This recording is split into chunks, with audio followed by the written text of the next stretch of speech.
Give me an example of how you demonstrated determination or how you overcame an obstacle.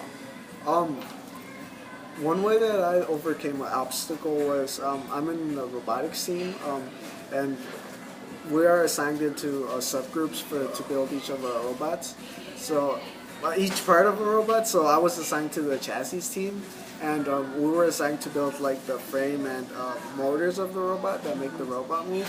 So I was in charge of building the sim motors, which I've never done before, and it was something that I challenged myself to do because I've never done it before. So nobody knew how to build a sim motor for the robot, so I had to download the instructions from from online where it gave us specifications of how to build the robot. So I assembled it and it appeared not to be working. So I assembled three of them too, and they were not all working.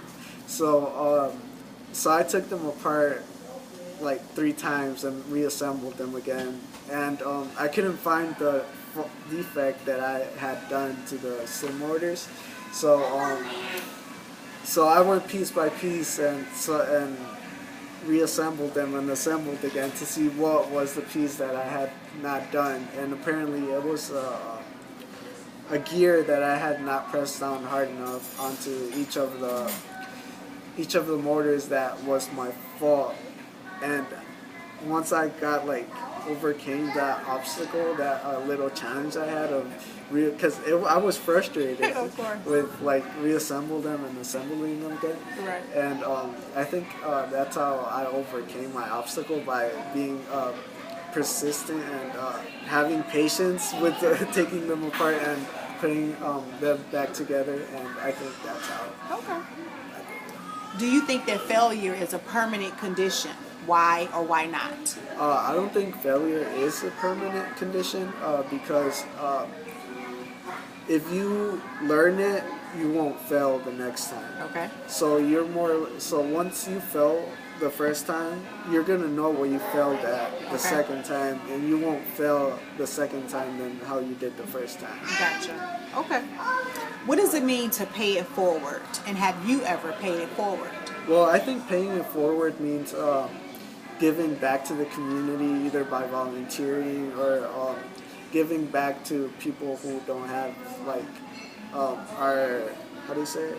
Are not as privileged as other people. And I think I've done a lot of community service hours at my school. Okay. I've also done like road cleaning and stuff like that, and I think that's how I pay it forward, and it helps me be a better person, and like my volunteer work helps me like how do you say it? Be more like experience more things than what I would not experience if I wouldn't like volunteer. Okay. What are some of those other community service projects? Well, I've also done so it's because I'm a lot in robotics, so it's like Okay. I've spent most of my days there. Okay. I also volunteer there. The robotics event is basically run by a robotics staff, Okay. a robotics volunteer staff. Okay. So they assemble fields, clean up after each robotics event. Like they put a lot of carpets down, so I roll those over too. And the whole robot program is basically run on volunteers, Okay. and they do a lot. And I think I've helped do a lot of that stuff because as they say, it's hard for being a volunteer to at a robotics competition. Gotcha. Okay. There's a song that's called "Wind Beneath My Wings." Who is the wind beneath your wings, and why? I think my parents are my Okay. wing. My wings beneath my wing. Okay. Right? Wing? Yeah. They are my motivation. They like tell me to keep going, keep my grades up. And like when I make bad decisions, like to not do them again. Okay. And I feel like that they have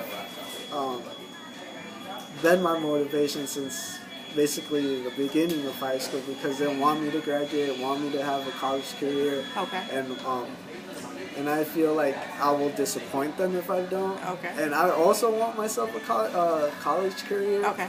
And I feel like they are my number one motivation too. Okay. And you said you make bad. What did you say about bad?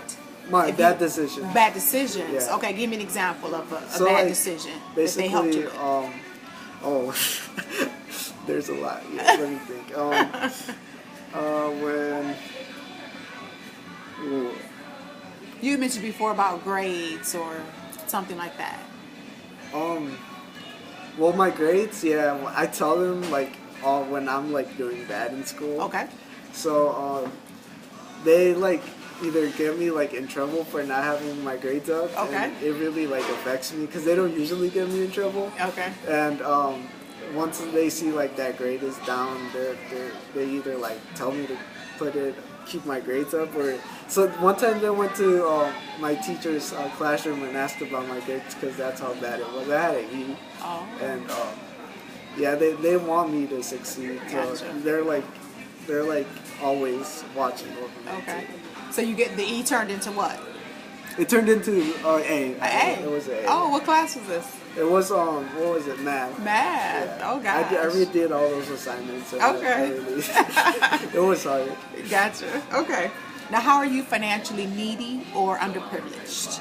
Well, I'm financially needy because I only have one single parent working, so my dad doesn't work, and he doesn't work as of right now because he's on unemployment. He was laid off last year a couple of times and then quit one job. Okay. And right now I don't have like enough funds to like how do you say it? To like continue on if I go to my college career. My last option it would be getting like a loan but I don't want to get a loan because Gotcha. it's hard. So your mom doesn't work? No, my mom does. She's a stay-at-home mom, so she's with my two little younger brothers. And since one's 4, she wants to be by him always. Gotcha. Okay. Do you have any special circumstances that will qualify you for the Kina Long scholarship? Well, it's my mom Okay. for one doesn't work, and Okay. then my dad right now he's receiving unemployment too. Okay. So and he's like barely starting with like his new job. Okay. And I think that's one of the two reasons that would like. Okay. So he's working part-time?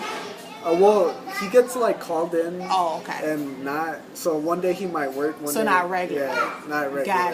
Gotcha. So it's not like a permanent job. Okay. And then why are you the ideal candidate for the Kina Long book scholarship? I think I'm an ideal candidate because I'm academically inclined into like my career and I want to have a career, so I don't think I'm gonna drop out of college or like be unfocused in college because I want to not take long in college Okay. and also graduate from college. Okay. And make like my parents proud because that's like also one of my number one goals. Gotcha. Okay.